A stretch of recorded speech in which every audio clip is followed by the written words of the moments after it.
how to make me never want to eat here again is to rip me off, not accommodate me, and put a 16-year-old boy in the kitchen who can only deep fry. Your most important way to make a first impression on a new guest is late night and breakfast.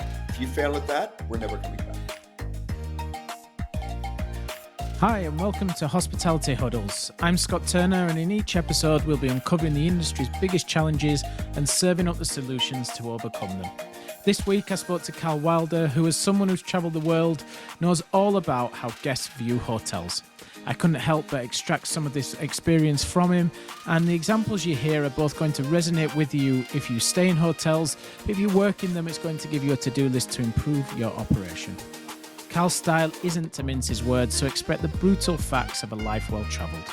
So let's get on with today's episode, and as always, all that's left to say is welcome to Hospitality Huddles, where hospitality meets conversation, one huddle at a time.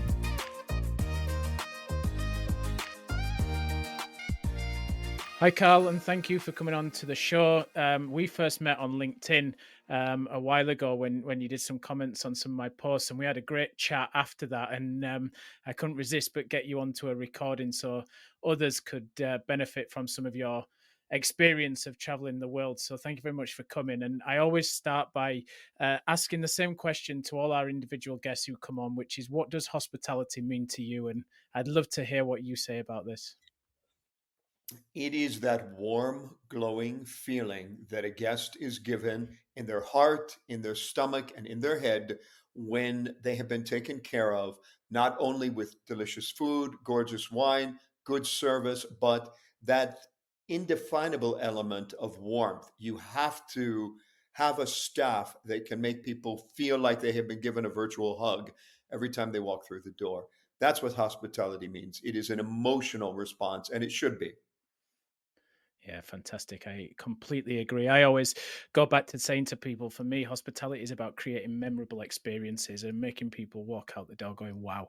And I think that exactly what you were saying, that virtual hug is a great one as well. So, Karl, for those people who don't know you, do you want to just tell people a little bit about you and your background and traveling the world and doing what you've been doing? It'd be great. Oh my gosh. Well, yeah, I'll just give you the brief. I went to culinary school while I was also working dubbing movies in California. And so I was working and going to school, and I went for a 2 week vacation to Venice. I wanted to see it before Carnival began while the rates were really cheap. And so I showed up, and I'm, this plucky 19-year-old American, something like that. And because I started college at 15, I was one of those kids that kind of raced through life. Um, and I asked a chef if he would teach me how to make risotto. I'd never had risotto before that night, and this was a risotto with mushrooms and shaved truffle and a duck egg. Incredible stuff. And he thought I was asking him for a job. So the next morning, I showed up at 10 in the morning and I'm peeling and chopping onions, not knowing quite what's going on and when I'm going to be shown how to make risotto. And at the break time, which I think was 1 o'clock, he puts his arm around me and he's asking me about familia, familia. I didn't really speak Italian, but I figured out family. And I said, no, no familia. Oh! And so he had to take me home with him for lunch and a nap. And when I get to his place, his son, Stefan, spoke some English. And I said, when is your dad going to teach me to make risotto? Oh, he will come. He will teach you everything. And I said, well, I didn't ask for everything. He goes, yes, but you have to know because you are working there through Carnival. I said, no, I'm not. I'm going back to the US very shortly. And he said, no, you are staying. And I said, I don't even have a place to stay once Carnival begins, and the hotel rates go this high. He said, worry for nothing. You will stay with my aunt because her son is in college. And so the room is free. Yeah. It was that kind of experience for more than 2 years when I was sent from kitchen to kitchen to kitchen. And I learned from all the chefs and worked there. This person is having a baby, you will cover him for a month. This person is doing this, you go here. And they just shipped me all over 1 or 2 months at a time. I worked the opera festival in Verona, which was the highlight of my life, seeing an opera almost every night and cooking both before and after. It just kept going. And that's how I really learned how kitchens work. It was an incredible experience. Do you know it's the best way to learn though? Risotto and duck egg and truffle is probably one of my favorites as well. So I can understand why that might have grabbed your heart right from the start. So yeah, amazing start to a career.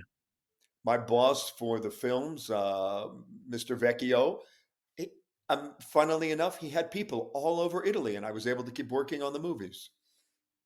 Fantastic. Fantastic. And then I know from later in your career, obviously, you were going around and curating food tours of different cities around the world. And this was the topic that we had a great conversation around because I did the very same thing in Cairo in Egypt, and saw some of the back streets of some of the backstreet vendors of Cairo. And it was absolutely phenomenal. So tell people more about this because I really find this fascinating and I love it when I go to cities to do the same.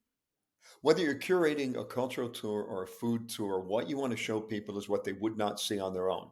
So you stay away as much as possible from the tourist centers, unless it's maybe a meeting point, and you curate and look for those places on the back streets. And I've got sort of a, I don't know, a nose for finding the things that do not exist to other eyes. I remember in Athens smelling something and following the smell and standing outside of a building going, I know I want this on the tour. I don't know where this place is until I finally saw someone open a street door and go downstairs, and it was a restaurant in a basement. There's another great one in Athens that's behind a blue door with no signs. Those are the things you want to show people. And I started doing that in Berlin.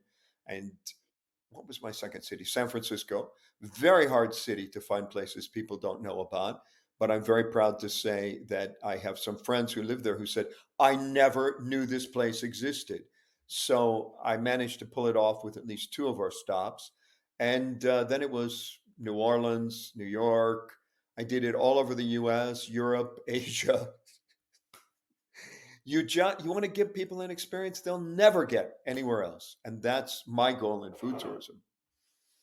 Yeah, and it was the same when I was in Cairo, exactly the same. I think I told the story of how we went down this back street, and I wasn't sure whether I was going to get back out of the other side safely with my phone and all my belongings. But the food vendor that was there that did pigeon with rice, Chef Greg Malouf recommended it to me. It was absolutely sensational, and it's often some of those is where you can really get the things that you remember for a long time, aren't there? Like, what would you say was your favorite city when it came to behind the scenes, hidden gems that just blew you away from a food perspective? Istanbul, Turkey. Istanbul, Turkey. On the Asian side, I found so much that blew the guests' minds. It was some of the best food they'd ever had, locations they'd never find, upstairs in this building or downstairs in this one or down an alleyway you would never consider walking. Um, Istanbul, incredible food city. Yeah, it's one of my favorites as well. And I always laugh when I watch people going into Nusret around the world. And I've been into Nusret in Istanbul, and it's a completely different experience than the glitz and glams that you get in London, Dubai, New York, etc. It's But Istanbul is a fantastic scene, isn't it? Like the atmosphere and the vibe that's on in that city is something else. It's It's amazing. really amazing, and even with all the currency fluctuations and the current government, it hasn't diminished the spirit of the people or the spirit of hospitality. Yeah, 100%. So when you're going in and you're looking at curating food tours, and I bet there's lots of people listening to this who go, "Do you know what? That sounds like a phenomenal job," and I'm a little bit envious myself. We do it sometimes when we look at new concepts for cities. We go into the cities, we try and eat as much as possible, we speak to as many people from the area, locals, and try and understand and get ingrained with the culture. Is it any different when you're doing the food tours, and how do you get to those little hidden gems behind blue doors and things like that, to be able to curate these experiences? Because I just find it fascinating. Well, A lot of people start with internet research, but it has been my experience that many of the most interesting places don't have a web presence. They are street markets or little vendors or people that don't have the money or the time for, making sure they have a Google listing because it's a family running a small eatery. You have to have a nose for it. You have to have the ability to get into a city and find those places. And it is a lot of fun, but it's also a lot of hard work. I would walk sometimes for 14 hours a day, taking calls and doing texts and sending emails in between, looking for specifically those places that make you go, wow, because they don't have a web presence. You can't do this. Bard can't do it for you. AI can't do it for you. You have to be willing to walk the streets up and down the alleyways you'd never think of going. And I've had some rewarding personal culinary and hospitality experiences doing that. Recently in the Philippines, I got totally lost and had a family invite me in for lunch Amazing. and then walk me Phenomenal. out of the maze. It was great. Yeah. I've got two stories to tell that's similar to that. So the first one, we were opening a hotel in Montenegro, and it was in Ooh. Podgorica, which was the capital. Hardly any tourists there, very business centric, and I think we could get a taxi all night to stay with us. I think it was about €5, something like that. So we got in there, and I was with someone who could speak Macedonian, and he could kind of talk in the right language, and we just said, we're going to book you for the night and take us to all your favorite places. And he literally just dropped us around restaurant and restaurant, told us exactly what to order, went in, made sure we were looked after. We got back in the taxi and went somewhere else. And honestly, it was phenomenal. And some of the things that we learned on that trip, we took back to the hotel and we're like, you've got to have the chivapi is one of the ones, is one of their main meat dishes. And we were like, you've got to have these things on the menu because they're just the hidden gems. They're the things that bring the cities alive. That was the first. The second one was the only time I've ever had a food coma in my life. And I mean a true food coma, which was in Kuwait. And we'd been going around with a chef that we were working with there. And we'd done some of his restaurants. We'd been to some other restaurants. And then we ended up in the markets where the souks Oh, were. And there was this line of shops that were doing fish and just doing grilled fish and with some amazing breads done in a tandoor. And we literally went down one by one and tried it. And we got to the end. And it was so good when we were eating it. We didn't realize what was happening. And then we sat down and that was it. We were done for the day. This food coma came on and it was just dreaming of all this beautiful food. And it's so amazing, isn't it? And I said when we were on the call previous when we first met, I dictate my holidays based on where I want to go and eat, and generally it's going into little neighborhoods that no one else ever goes to. And we were in Paris and went to an ice cream shop, a Lebanese ice cream shop, and my wife thought we were in the ghetto. I was like, no, no, keep going, keep going. It'll be worth it at the end. It'll be worth it at the end. And it's amazing, isn't it? How food just has this power to bring people together and to create these amazing experiences. and speaking to something that's happening politically right now, um, I did some of the early tours in Berlin, and I think my third or fourth tour, I was guiding it, and everyone goes around and introduces themselves and says where they're from, and one woman speaks up and says, "My name is Shira, and I am from Palestine," and the next person goes, "Palestine does not exist. I am from Israel." I thought, okay, how am I going to handle this? And I just let it slide for the moment. And after they had broken bread a couple of times, the Palestinian woman and the Israeli woman were talking like sisters. And finally, the woman from Israel says, "Okay, you exist. So I guess Palestine must be somewhere." She had this political ideology that was broken down by kindness. And I would like to see that happen more and more and more when we sit down together as human beings, not as political ideologies or parties or anything else. The barriers can drop. Yeah, See, I'm still 100%. Italian. I talk with my hands. Io ho parlato Yeah. italiano. That was a side benefit from, living in Italy. I did learn to speak the language. No, and do you know it's funny you talk about breaking bread because we opened a bakery in 2021 in the middle of COVID, and one of the things that we led with as a line was it's the most common food stuff. It's the thing that everyone uses to break the meal, and it's always in the center of the table. It's always the first thing you do, and you start sharing, you start picking. It's amazing, isn't it? How food can just do that. It can provide connection. It can make people come together. It can engross you in someone's culture and really kind of you go in there as strangers and come out as friends. It's got an Yeah. amazing ability to do that. You can learn the history and a culture of a city through the food. If you go to Athens, you are tasting the Ottoman occupation, you are tasting the pre Ottoman occupation, you are tasting all of these things. And if you know your history, you can place the flavors in a timeline of how they got there. Yeah, yeah, it's really cool.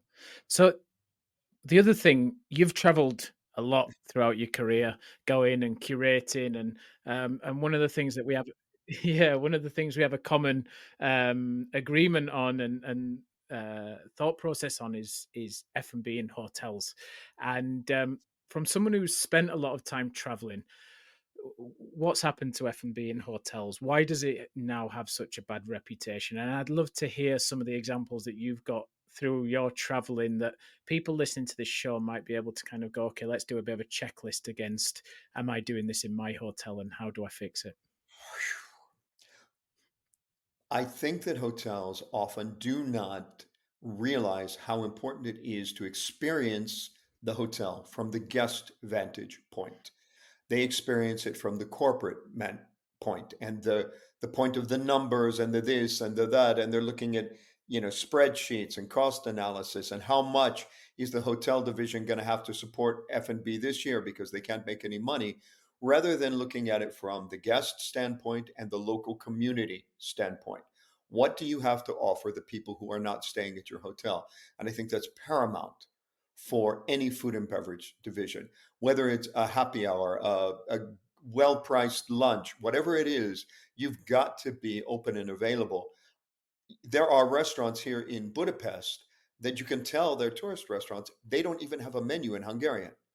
So they're basically saying, we don't welcome you. You must welcome the local community, even if you have to learn to speak Magyar, a language I have not mastered.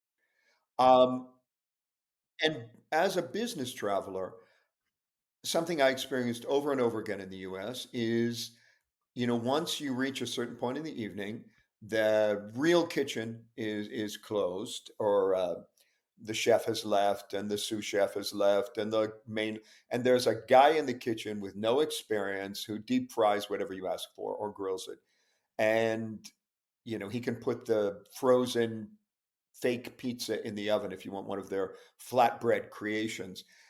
And all of these hotels are doing the same late night menu. I don't know how many times I've checked into a hotel and it's 8 or 9 or 10 at night, and all that's open is the bar and this menu. And this menu is usually terrible and inexpertly prepared. And the bar is often grossly overpriced and not terribly welcoming. It's in a lobby. They made no effort to make you feel relaxed and at home. And, a 5 euro glass of wine is available in many hotels in Berlin, but a $5 glass of wine is not available in the US. They've got you for the Gallo, which you can buy for $3 a bottle at the grocery store. They've got it priced at $18 a glass on their wine list. What are they thinking?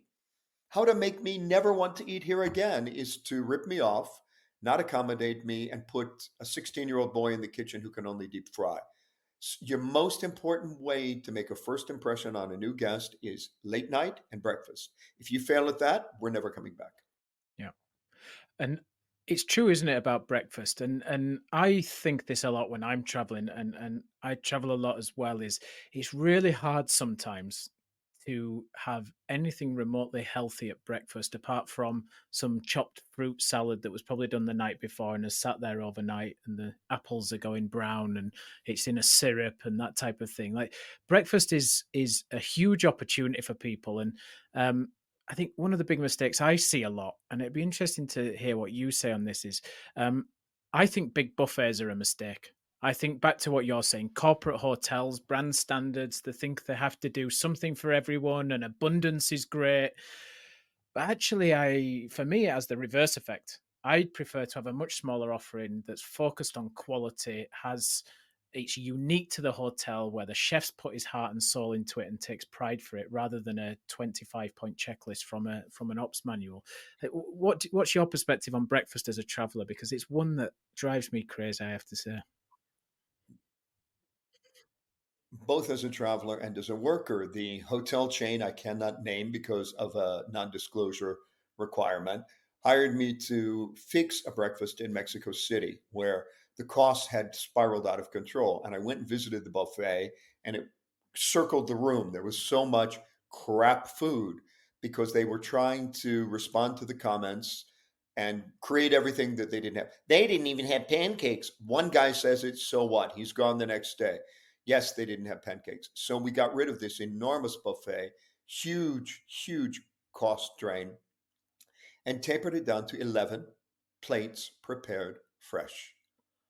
The guests went crazy for it because they got a fresh, hot breakfast, not some crap that's been sitting on a buffet all day and replenished with more pre cooked crap out of a Cisco bag, but real good food. Their ratings went up. They started to attract people from outside, and suddenly they have a profitable F&B department. Now, for a hotel, that will not look the same as a restaurant necessarily because of the costs involved. In this place, is unionized. So you're not making a huge profit, but any profit in a hotel food and beverage department is amazing.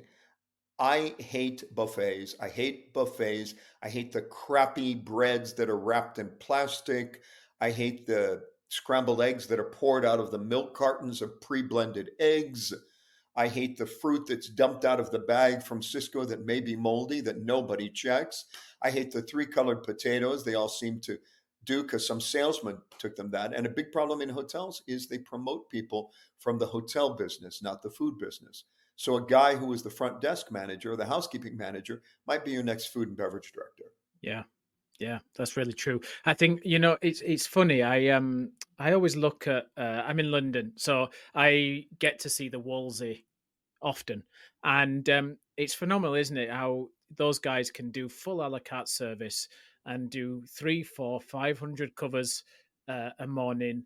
Yet in hotels, we find that really difficult, and it comes down to something that is a huge bone of contention for me, which is breakfast allocations, and fundamentally the rooms guys don't give the F&B guys enough cash that justifies having the people on the shift to do the job properly. So often you go into breakfast rooms, and the bit that breaks my heart is you go into these breakfast rooms and the staff are overwhelmed because they can't justify having enough of them on because of the breakfast allocation that they get. And it's not the team's fault, but there's a real issue with that in being able to do it, isn't it? Because it really is the last impression that guests have as they walk out of the hotel is that breakfast experience. Yeah, and a fresh, healthy breakfast is going to make such an impression. I've been in many hotels where everything on the buffet was a recipe for diabetes. It's like, wait a minute, Mm. yogurt with sugar in it in these horrible little containers. This was sugar, that was sugar, this was sugar, that was sugar. I just have a cup of coffee and leave in disgust. Yeah, yeah. Or you just can't get a great coffee and a croissant as well. That's the other thing, isn't it? Frozen, badly baked frozen croissants, and you can do it well, but often a lot of people just throw them in the oven and don't give them any love and wonder why at the other side it's not great. So I think we're working with a hotel group at the minute, and we're looking at collaborating with local heroes for all the pastry items. So we're going Yes. out and finding a local bakery that we can collaborate with that deliver fresh every morning, and then we've worked on a program whereby at the end of the day, we can turn those into croque monsieurs. We can take them into a bread and butter pudding that can then go on other parts of the restaurant menu that then doesn't impact food cost and food waste. And I think just by thinking about things a little differently, a little bit more clever, and thinking outside the box, you can have some big rewards, can't you? Yeah, and you talked about bread and butter pudding. In different countries, they make that differently, but you can turn those croissants Mm, into a bourbon chocolate bread pudding if you're in Louisiana. You can turn them into a mm. savory bread pudding with some cheese, onion, and mushroom, and that's a great vegetarian entree that you can have as a special. And you can bake it in little individual crocks so that everybody gets something fresh and hot and gorgeous. There's so many things that they don't look at. And I think because I have a chef background, I look at everything very differently. I have no fear about getting into a kitchen, even if, as a guest, a few times I've stepped into the kitchen. Mm. Yeah, it's super important. I have to say, I think when I go traveling a lot, and especially when I go with my family on city breaks, I always go and find the local bakeries because I just love the little local element that you can do. It seems silly to just go downstairs and have a big buffet for $25 when you can go and spend the same amount. In a bakery, support the locals, and have a great experience. It's You we were in don't expect Copenhagen. We went to a few stunning. you're going to spend less. 100%. Definitely, definitely. And in terms of restaurants, then, so we've covered breakfast, and we've got similar thoughts, and I bet a lot of people listening to this probably have experienced the same. In terms of restaurants, why do hotel restaurants sit empty a lot from your perspective as someone who's curated food experiences around cities and someone who stays in hotels? What do they get so wrong versus a restaurateur? Okay, I'll give you an actual example from Berlin, Casa Camper, and they're looking for a new F&B guy to kind of fix them. And I told them honestly, they can't be fixed because the space is so cold. The chairs are so uncomfortable. And when I asked at the front desk why they would get such horrible chairs, you sit in them longer than 10 minutes, it just hurts. And you know what I was told?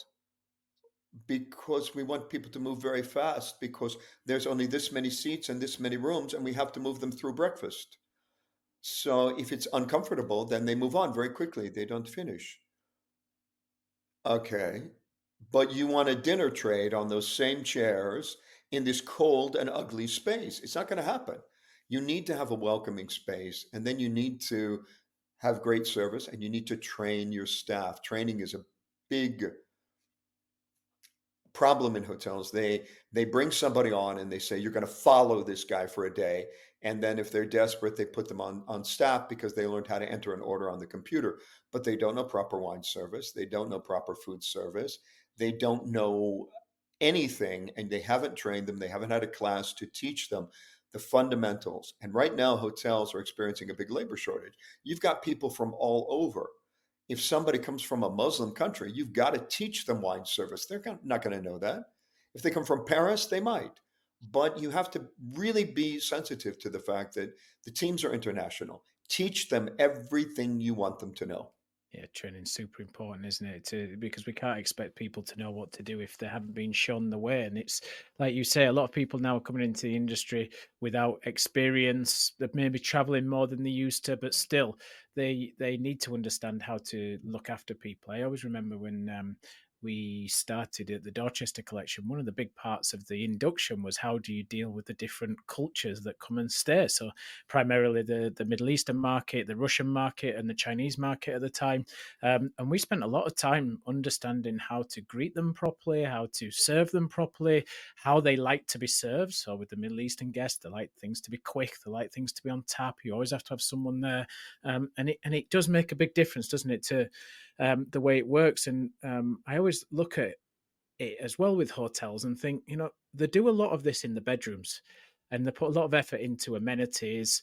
And if there's a single guest in the room, what side of the bed does he sleep on? And let's move all the amenities to the right side of the bed. And we do all these little touch points. But in F&B, we seem to overlook the power of guest profiling and guest experience and those little surprise and delight touches, because we kind of get too lost in people coming and going and it being really busy and that side of things, don't we? And it really makes a big difference when you have a personalized experience when you go into a restaurant, doesn't it? It really does. And it's the little things. I was at a hotel this afternoon. I went in to meet some people. And I'm seeing guests check in, and they are being served mimosas at the counter, orange juice and champagne. And I thought, well, that is a nice touch until I overheard one of the guests say, oh my gosh, this is so flat. And I saw that they had mixed a picture of them and covered it with a rag. You can't let them sit. You have to make them fresh every guest, or they're gonna get flat champagne. And that's exactly what they got, and exactly what they said they got. And I thought that little touch, you have the right idea. Now make them fresh, and you've won the guest. It's like, wow, they got it. Yeah, definitely. Do you know, it brings me back to something I always have a laugh about with people, which is hotels when they serve coffee always serve a biscuit with coffee. For and I'm as guilty as charged when I was in hotels as well. And after now working in independent restaurants and coffee shops, I realized that it was the most ridiculous thing to do because a lot of the times you do the biscuit because it covers up the fact that you're buying quite cheap coffee because Yeah. generally the coffee isn't great, and then they don't put a lot of effort into them because they don't get the value from a cost perspective. So it comes back to don't serve flat champagne as a gesture if it's not right, because it almost has a negative effect. Same as if you serve bad biscuits with coffee, you have the same effect. It's almost a negative impact, isn't it? And I always come back to saying to people, if you can't do something right and the quality is there and the consistency is backed up, don't do it at all because you're almost better not having done it than not doing it properly because it has a double effect. And it's a very similar example to what you're saying there, isn't it? Yeah, this hotel has a great bar with live music. Good wine list, actually, very strong wine list. But if I had stood at that counter and gotten that flat mimosa, I would be maybe 80% less likely to give the bar a shot because my initial feeling would be they don't care about quality. Yeah, yeah. And how important is quality? And that might sound a really crazy question to ask, but it is something that lacks sometimes, isn't it? And that experience and quality versus value sometimes gets lost. And is quality really important, or is it about saying this is what we are, so the guest makes a choice based on that, and then delivering on what your promise is to that person? Or should we be just delivering super quality every time? Well, it's okay to be this is what we are and deliver that. But within that scope, you want the best of this is what we are. So, for instance, you can be a sandwich shop that makes 3 sandwiches a day, but make good sandwiches. Don't serve people, salami that's been sitting out, and it's gotta be good. So it always has to be good. Does it always have to be great? No. If you get a good meal with warm service and you leave with a good feeling, then that becomes a great meal in your mind, even though it may not be as great on your palate. If you get all of the elements around good food, you're gonna be very happy. So quality is important, but it's quality of the totality of experience that matters more than anything. It's not just the food quality. Yes, I had a great foie gras. Oh, but the service was terrible. I never saw my waiter all night. Then quality becomes unimportant at that point. Yeah, it's super true. I have this conversation actually a couple of weeks ago with a client around digitizing room service. And their opinion on it was no, no, no, we need to offer great service. And that great service is about someone picks up a phone, they can speak to a person, they can make their order, the person takes it up to the room, delivers it there, and it's about the experience. And I said, but what experience if it is it when that fails? Because it's failing quite a bit in this business right now. So actually what you want to deliver as an experience sometimes doesn't happen. So are you better off giving the guest choice to go, if I want to pick up a phone, I can. But if I just want a really seamless interaction where I don't particularly want to talk to anyone for whatever reason, or I'm just better on my phone than I am ringing, I don't trust it when I ring people to get my order right. What is like the experience is what matters, and it's about the guest going away going, I placed my order online, it was really seamless, the order came, it was right, it was delivered on time, and the food was great. it's about the end result, isn't it? I think sometimes in hotels we get caught up in what we think the guest wants. Back to your statement right at the start, than really looking at what the guest wants and giving them the choice to choose what is an experience for them. As a guest who's staying in hotels where maybe English is not the first language, I speak, well, more than a couple languages, but I don't speak them all, right? And I was in Hong Kong and they had the digital option available and it did automatic translation. So I was able to see their menu. I was able to make a small customization to it and place the order rather than calling someone, an option that I had. And maybe they didn't get it right because, there's always a language barrier. And I love that option of digitization. I understand not everybody will. So I think the choice is crucial. Yeah, pick up the phone if you want to, or just send the order down. Sometimes I think when you are traveling and there's a language barrier, digitization would be the solution. Yeah. And we've got to remember now as well, living in the digital age, is some guests don't want to queue up at reception and hear the talk. Sometimes they travel every day, so you don't want to get the check-in talk. You just want to go straight to your room. You want to get in the room. Maybe you're on calls. Maybe you're going in the shower. You just want to order your food quickly, and it's there when you're off your call or come out of getting ready.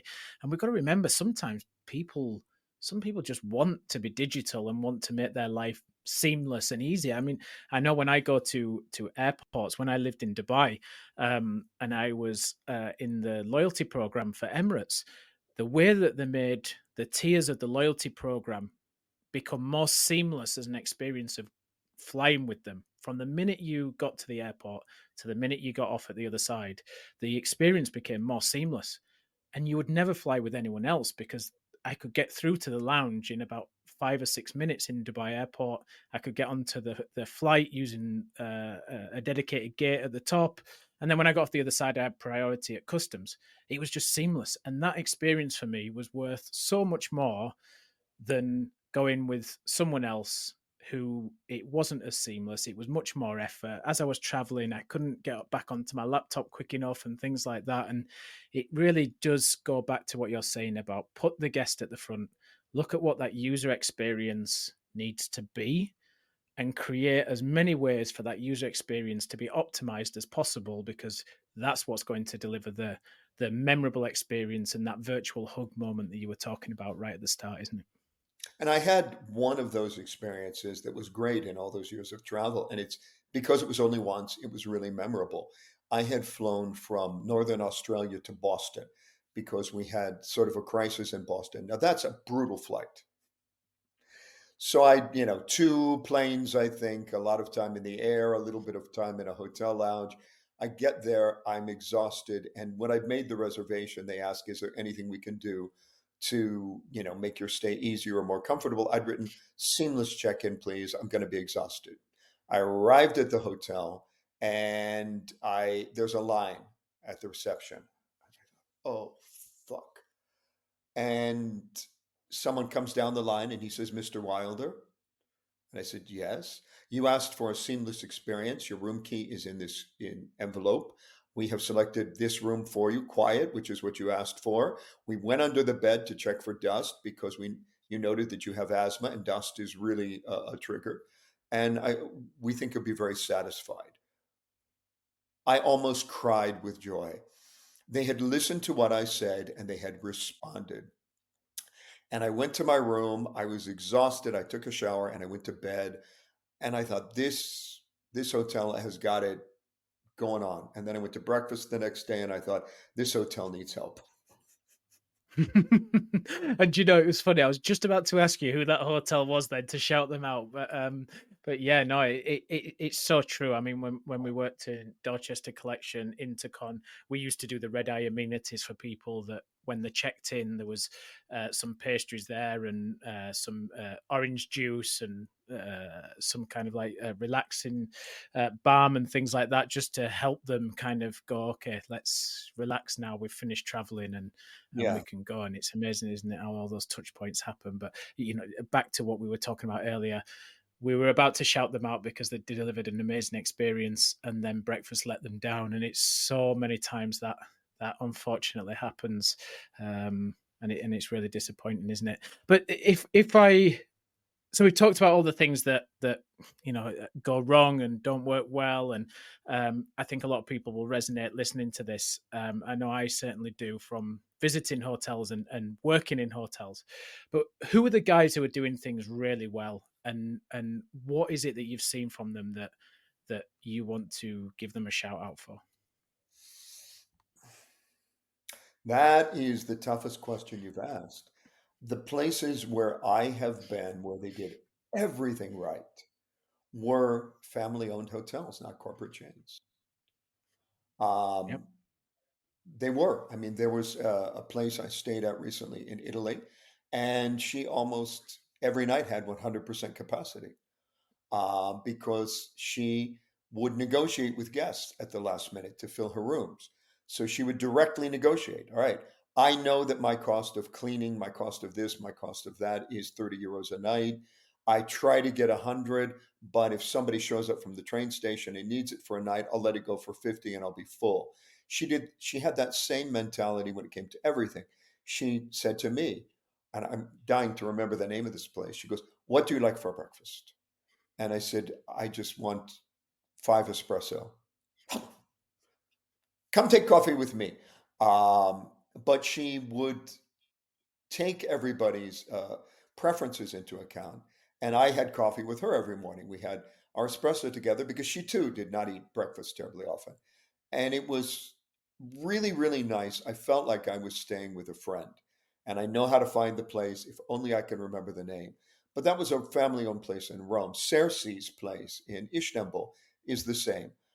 Everything about it, every element is warm and friendly and wonderful.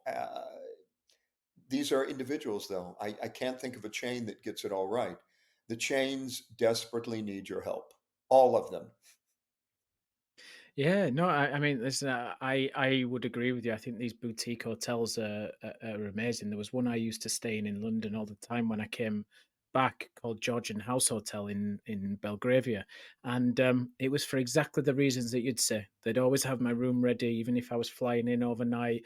I could treat it like home and get posts sent there to take back to Dubai and gifts and things, and they would keep them safe, and they weren't chasing me down for the money all the time, and they'd always have the rooms prepared properly, and those little touches that you get from them are amazing, aren't they? I stayed in a hotel in Copenhagen called Coco Hotel.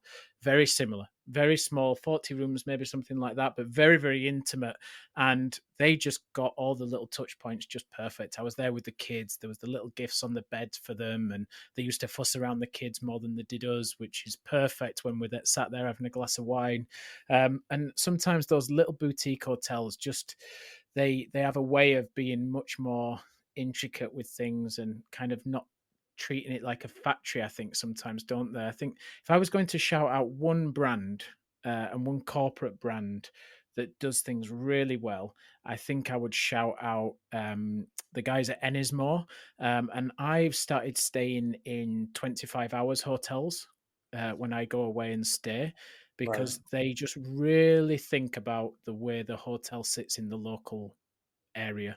And when you go there, there's loads of little touch points in the hotel that just make you smile. The rooms are functional. They do what they have to do. The restaurant concepts are well thought through. And when you come out of the hotel, you go, do you know what? Actually, it was pretty polished. It was a great environment. So I think from a chain perspective, they would be the ones who really stand out for me outside the big luxury guys and things like that. You're right. I've never stayed at a 25-hour. This is not a food and beverage thing, but this is a hotel touch point that so many hotels miss. When you design a hotel, the bathroom door should never open inwards, it should always open outwards. The reason for that is the dirty corner. Anytime you stay in a hotel that has a door that opens inwards and you close the door, you will see a little corner behind the door with bobby pins and hair and band-aids and all the crap because they never clean back there because they always clean with the door open. Yeah, yeah, it's so true. The other few that I have as well is full length mirrors in the right position. because that's what the one thing my wife Yes. always moans about is the full length mirror and the locality of the plug to the full length mirror, so she can do her hair. That's always the big one. And I tell you one that and I won't name which hotel it was in my career, but there was one hotel that I worked in, and the thermostat for the air conditioning was in the bathroom. So we could never get the temperature regulated properly because the minute someone went for a shower, it completely threw out the thermostat. So the room was either too hot or too cold, depending on whether they'd had a shower or not shower.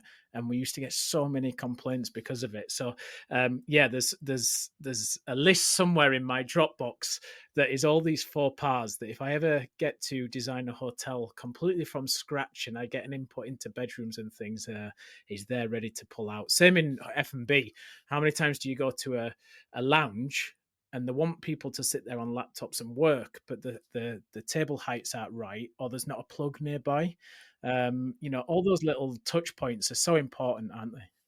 It's as if the person who designs the hotel never thinks of functionality. Never, in many, many cases. Yeah, yeah, that's so true. Definitely so true. We produced a document now that we send to designers when we've got a design director in house who's super good. But if we ever work with anyone else, that we send it to them, and it's got everything from how big the table should be, what the distance between the tables should be, the height of the bars, the height of the bar stools that sit in the bars, how high the plug should be. The It's got a design for a horse stand in there so that it's functional, because it's so important to get all those touch points right to make your team's life as easy as possible to look after the guest fundamentally. Yeah, I mean, I can't shave in some hotels because the mirrors are too high, and I am not a tall person. I'm George Stephanopoulos height, and when the mirrors are down by the sink and you've got the full view, yeah, then I can shave. But where they have those medicine cabinet mirrors that go higher, they're built for tall people, not short people. And I remember complaining to a hotel that begins with an M and ends with a T. I said, "Who did this?" And they said, "Oh, yes, yes, of course. It's because the man who designed the hotel is very tall." Yeah, designing a banquette for a restaurant and then putting a cushion on that you haven't taken into consideration. So by the time you put the cushion on, you're sitting too high up for the table height. That's the other good one that we've come across quite a bit when we've been looking at design. So yeah, it's so funny, isn't it? And everything should be flexible because you don't know how that space is going to be used. Do you have a wedding? How can it be used for a wedding? How can it be used for a birthday party? How can it be used for breakfast? How can it be used? You need that because then you can book those events that bring the bottom line way up, and you have to think of the functionality of the space, not just is it pretty in an architecture plan. That doesn't mean anything to the And guests. how can you do 10 people and it feel intimate? And how can you do 200 people and it's functional to be able to deliver the volume as well? There's all those little things, isn't there, where sectionalizing the restaurant and considering the zoning and the layout makes a huge difference.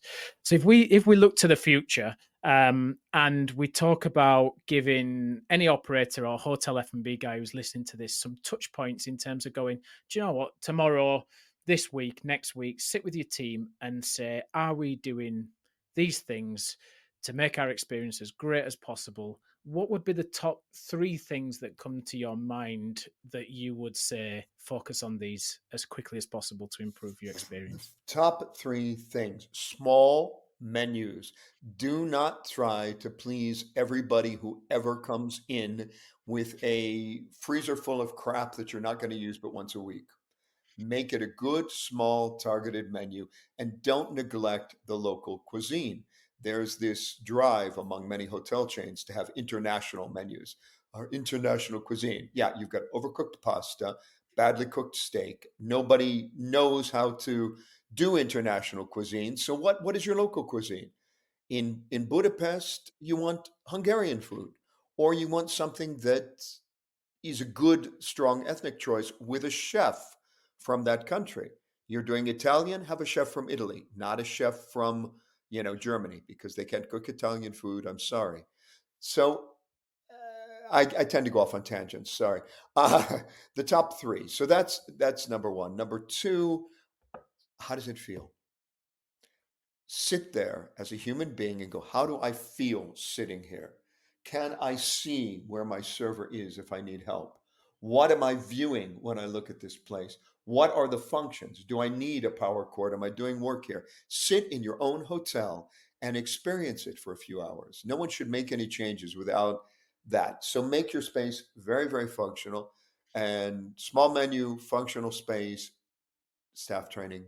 It's miserably bad in many hotels. They don't know how to train the staff. They don't know how to give them these skills. They don't know how to inspire them, and they don't know how to make them. If you go into work, you have to love it.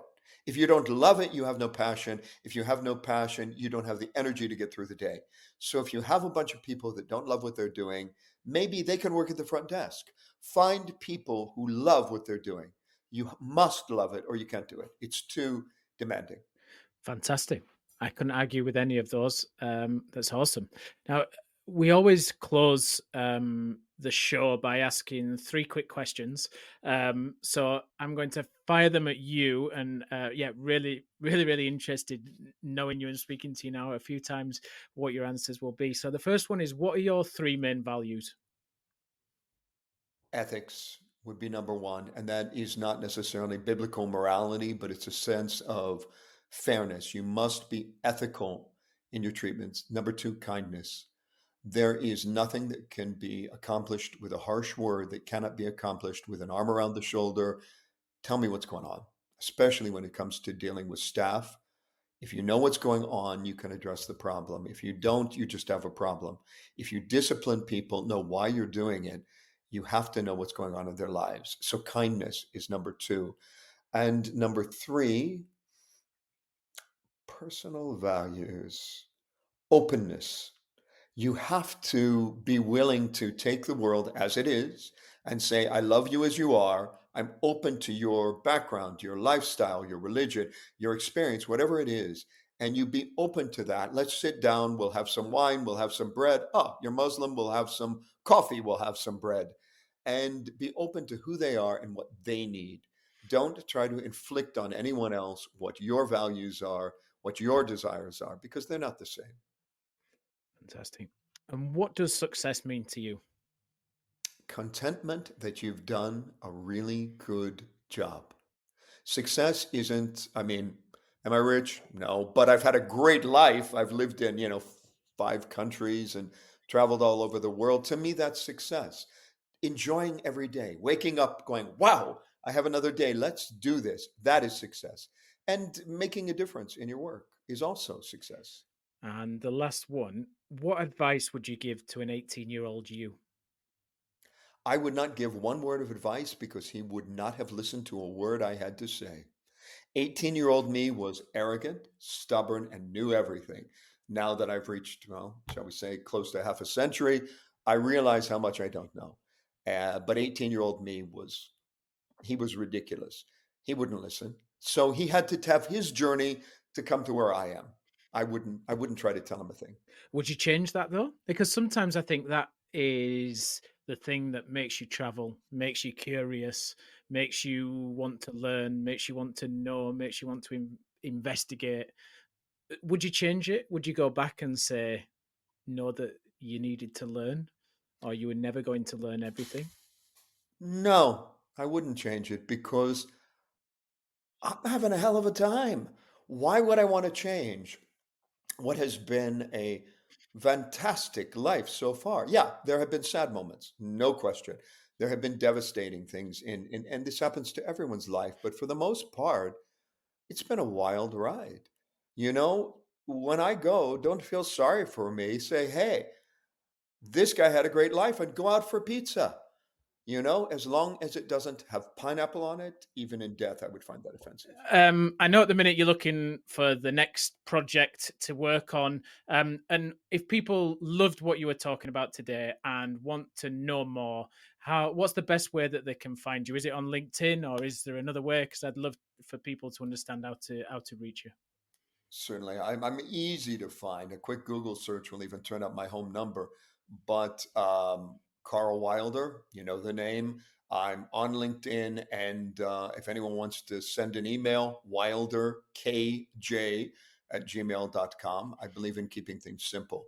You only complicate the things that need to be complicated. Otherwise, keep it simple. Fantastic. Karl, thank you very much. Really appreciate it. And thanks for coming on the show.